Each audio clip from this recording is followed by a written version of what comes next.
Todos los días 10 de cada mes, la revista tiene el privilegio de contar con la presencia del presidente dominicano de los derechos humanos. Como todos esos días, Virgilio Almanzar está con nosotros. Antes de entrar en dos temas que tenemos para hoy, quisiera decir algo de los derechos humanos y de Virgilio Almanzar. Durante mucho tiempo el mundo se debatió en la lucha famosa del socialismo y del capitalismo, con sus consecuentes luchas en cada pueblo que se traducían a expresiones que en muchas formas lesionaban los derechos humanos. Los políticos utilizaron mucho la lucha por los derechos humanos. Esencialmente esos derechos que están consignados en una declaración de las Naciones Unidas y que realmente son inherentes a nosotros, a cada uno de nosotros, derechos que tenemos como ciudadanos, como personas que habitamos el planeta Tierra y que no lo pueden quitar. Eso trajo como consecuencia que a veces se desneutralizaba una lucha política, una lucha sindical, una lucha de otro tipo, con una verdadera lucha de derechos humanos. Los medios tenemos la concepción de que los derechos humanos era una lucha básicamente para que el poder político no cometa exceso. Y el poder político tiene un instrumento para controlar o para utilizar en ese sentido, que son los organismos represivos como la policía y las Fuerzas Armadas. Esto trajo como consecuencia que en el pasado uno no sabía cuándo se luchaba por un derecho humano o cuándo se luchaba por una lucha política entre sectores de derecha y de izquierda, de gobierno y de oposición. Eso nos trajo mucha confusión y los medios a veces, con mucha razón, nos confundimos durante muchos años. Virgilio Almanzar, por una situación especial, cae como presidente de eso. Y en la forma en que Virgilio Almanzar ha manejado el tema, lo ha hecho en una forma que realmente ni la autoridad competente le reconoce su trabajo, ni la ciudadanía se lo reconoce, porque a veces piensa que él podría estar de parte de esa autoridad, porque es una lucha prácticamente para que los gobiernos no abusen del poder.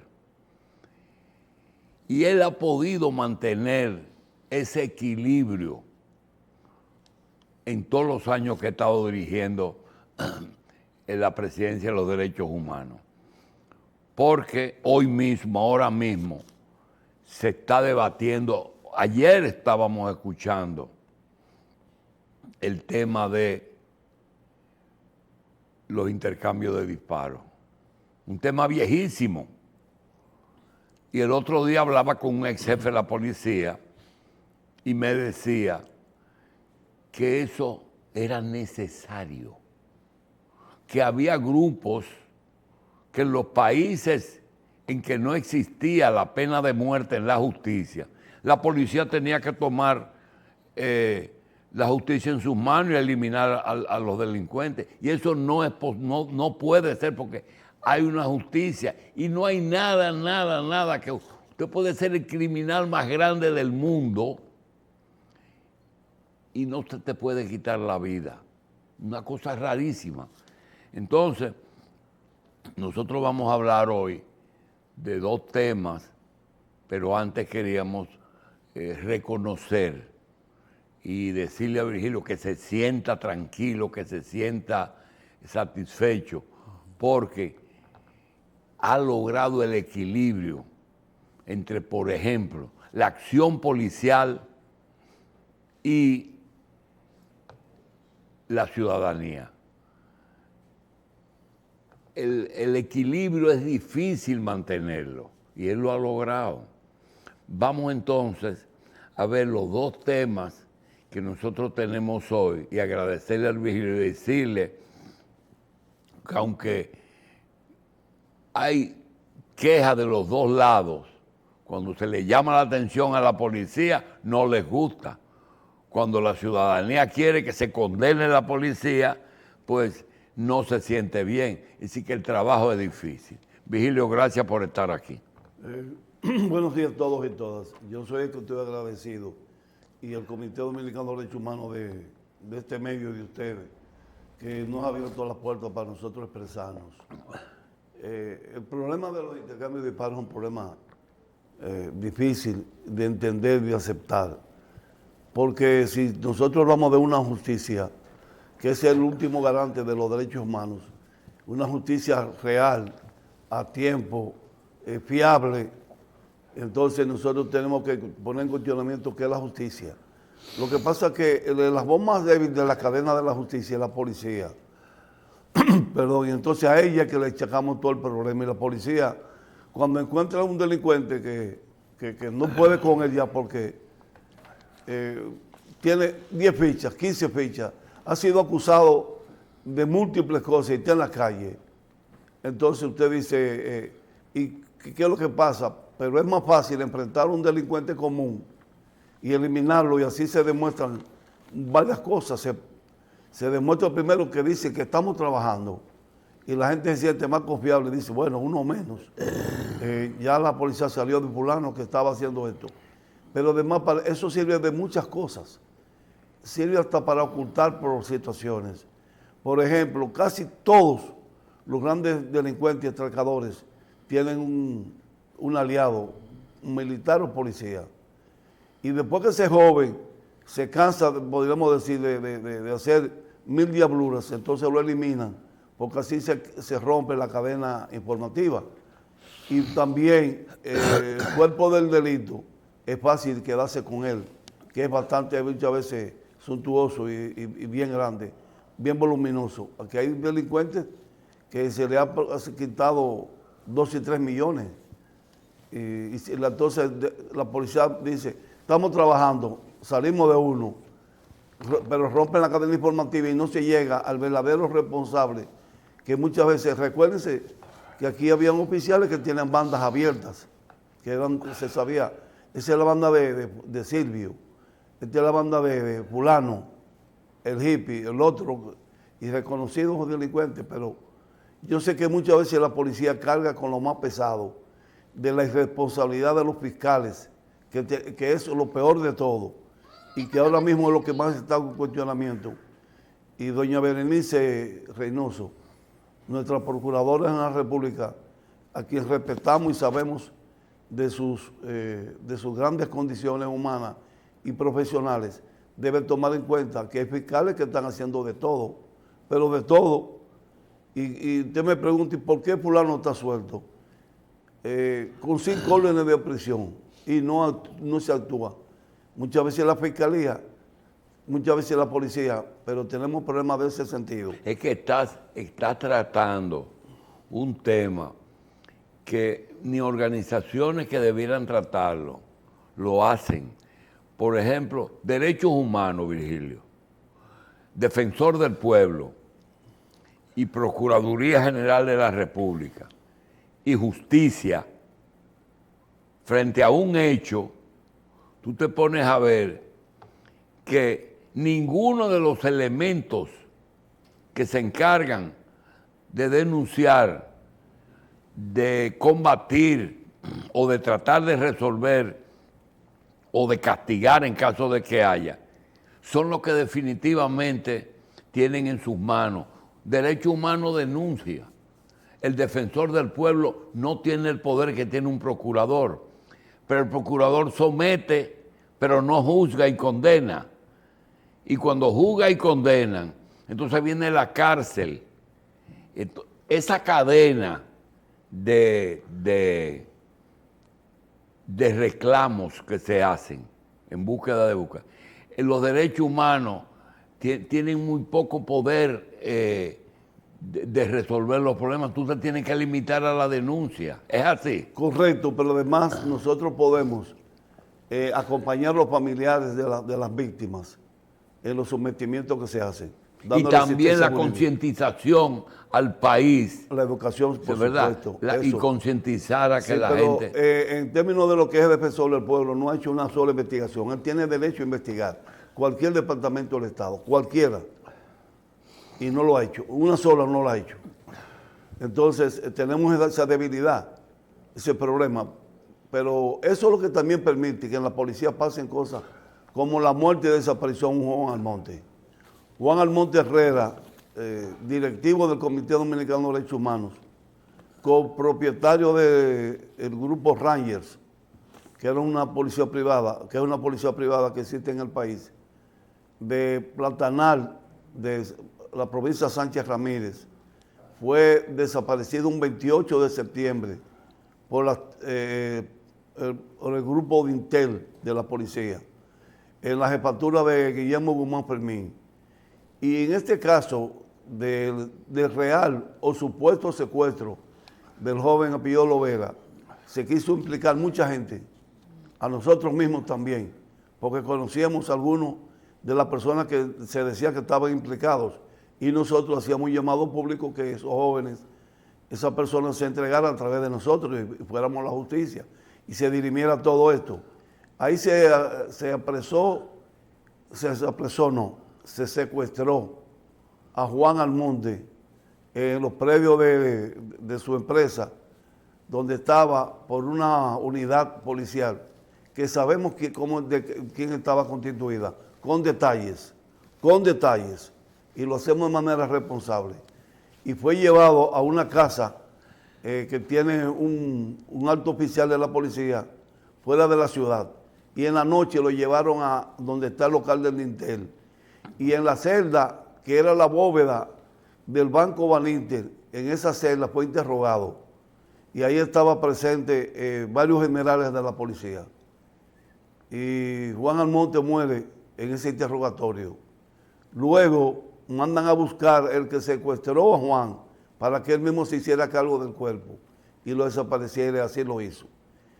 Junto con ese caso, murieron posiblemente 12 jóvenes de diferentes instituciones y grupos sociales y populares, del Falpo, por ejemplo, del FLU, otro grupo que existe, que es muy combativo en la zona del Cibao, y que murieron 2 quemados. Y la policía de esos 2 quemados aparecieron en Guanuma. Esos eran Rubén Cisneros y Rafaelito, sus primos, y murieron en un carro que Rafaelito había comprado, fruto de una pequeña empresa que tenía de pastelitos, y residía en la urbanización Fernández en los últimos 2 meses de vida. Eso nos lo informaron sus familiares.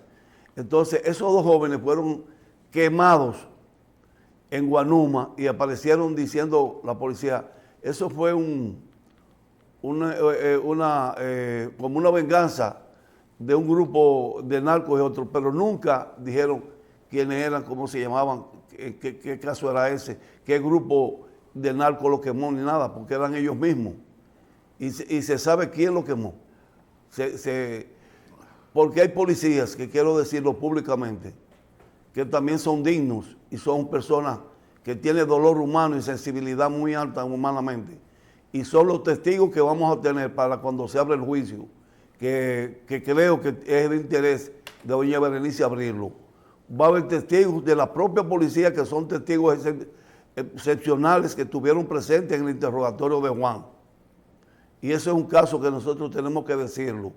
Pero a veces no entendemos cómo casos así, la sociedad dominicana se ha insensibilizado tanto que lo deja pasar y lo da como bueno y válido. Bueno, eso lo estaban interrogando y se murió. Pero ¿de qué manera se estaba interrogando y por qué? ¿Y qué tenía que ver Juan con eso? Para eso la policía también usó un joven que de San Francisco de Macorís, y llama a Jeffrey. Jeffrey llegó a decir cosas increíbles y la policía lo usó y lo usó el coronel Escolástico, que estaba depuesto en Nagua. Y luego Jeffrey es asesinado por la propia policía en un intercambio de disparos. Es decir, lo usan y después lo asesinan. Es un caso que tiene muchas implicaciones y el pueblo dominicano merece que eso se dilucide en los tribunales, que es la vía expedita para resolver los problemas de derechos humanos y la última garantía para eso.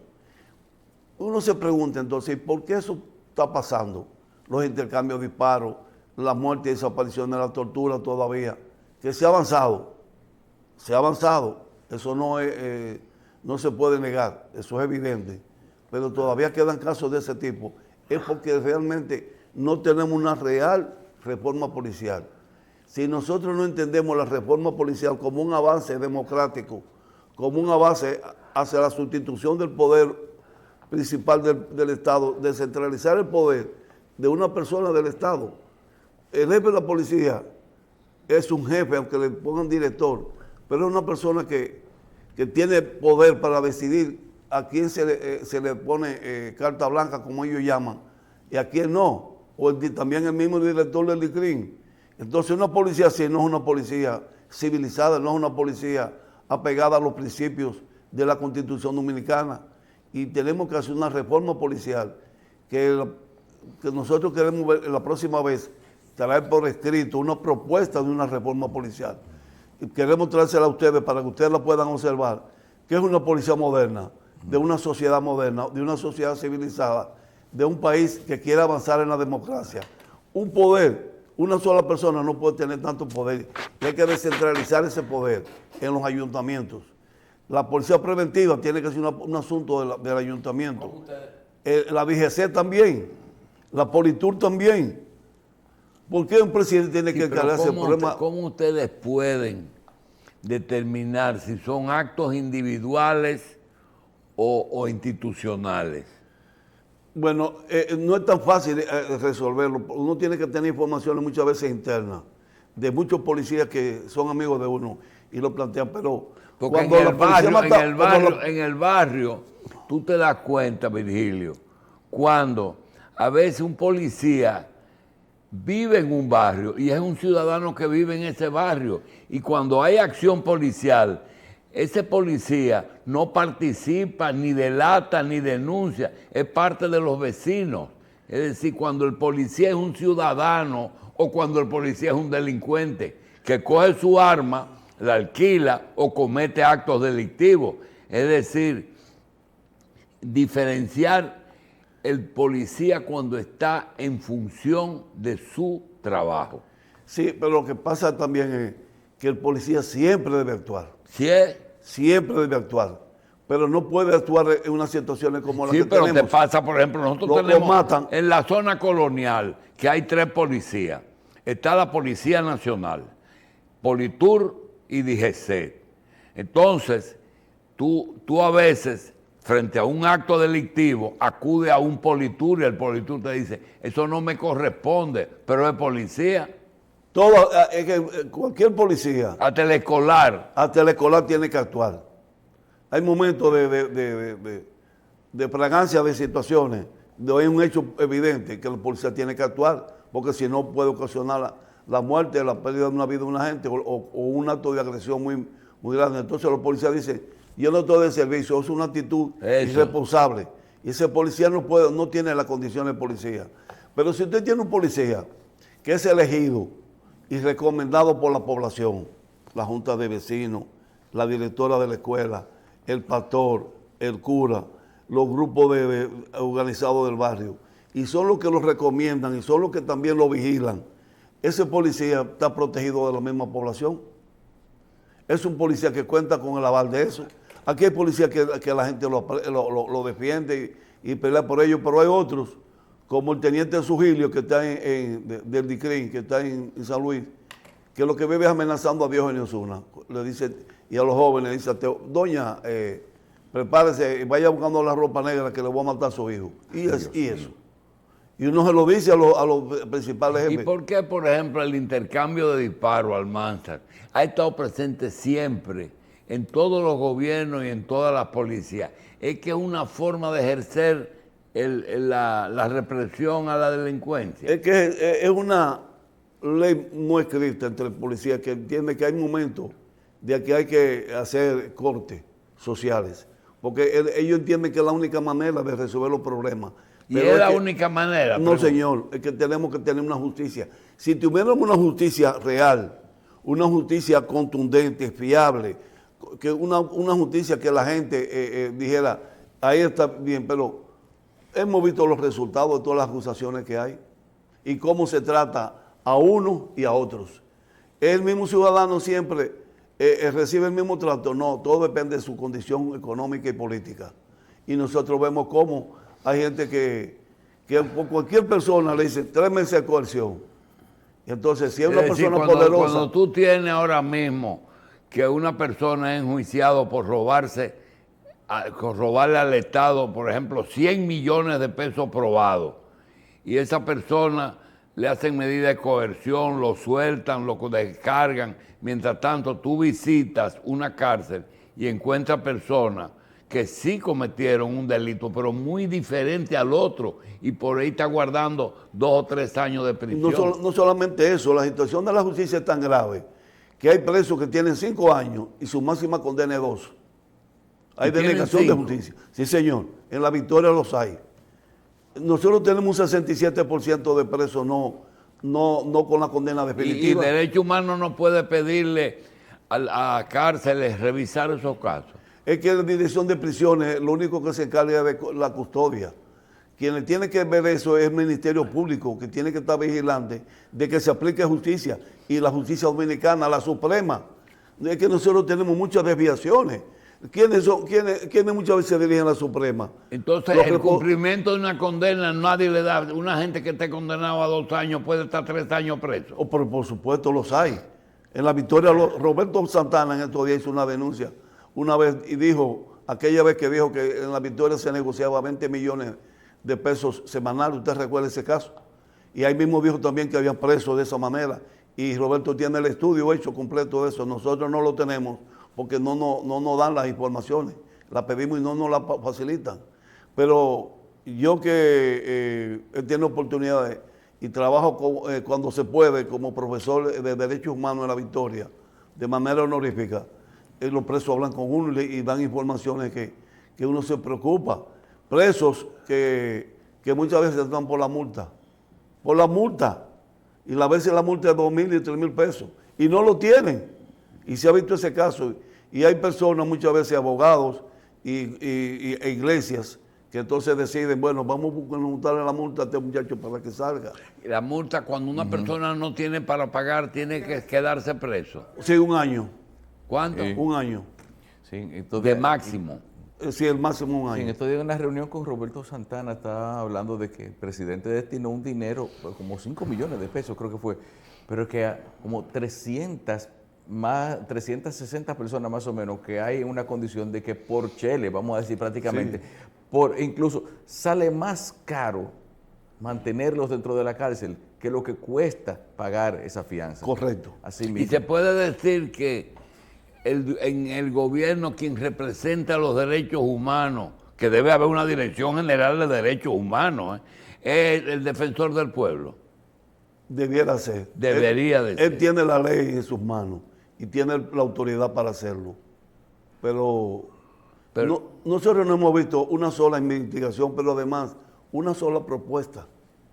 Nosotros, por ejemplo, que somos una institución que trabaja con los recursos de nosotros mismos, tenemos una propuesta de policía. ¿Qué policía queremos de reforma? Y vivimos planteando situaciones. Y próximamente vamos a plantear la revocabilidad del mandato como un avance democrático. ¿Qué es revocación de mandato? O que si usted lo elige en diputado de una demarcación, pueda una cantidad determinada de los votantes de ese lugar pedir a la Junta Central revocar revocar eso y poder porque ¿Y hay algún país que tiene esa? Sí. Sí, mira, finalmente, el caso de la persona que ustedes, en principio... Pero allá, hasta Venezuela tiene eso. Ok. Porque a Chávez lo hicieron una revocación de mandato. el presidente ya. Y aquí, pero en Noruega, Islandia, Finlandia se hace eso, revocación Ok, del mandato. cuando usted comenzó, habló de un caso de una persona. ¿A qué altura está eso en la justicia? El caso de Juan, Sí. no, está cerrado, no se ha avanzado. Nosotros estamos tratando de volverlo a colocar aquí para llenar todos los espacios nacionales. Ir a los tribunales por el orden que debe ir hasta que lleguemos al final a la Suprema, y si después no hay justicia, entonces nos vamos a la Comisión Interamericana de Derechos Humanos. Y yo no creo que no entiendo por qué, si eso pasa hace 14 años, eso no se ha dilucidado. Es que hay tantos conturbeños y todavía hay gente que tiene tanto poder, porque ahí están los que son responsables del caso de Juan, y están ahí, algunos tan políticos son, y andan detrás de candidatos políticos y de gente que no debiera permitir que anden con él. Entonces, pero tiene mucho poder Y económico. cuando el político gana, le da protección a él. Correcto. Eso es lo que ellos buscan detrás de ese político. Y hay muchos casos así. Hay varios casos. Y también narcos que hacen eso. Y eso, sabemos que usted sabe mucho de eso, más que yo. Eso es un problema. Virgilio, gracias. Vamos a seguir los día a día hablando con Virgilio Almanzar, que es el presidente del Comité Dominicano de los Derechos Humanos.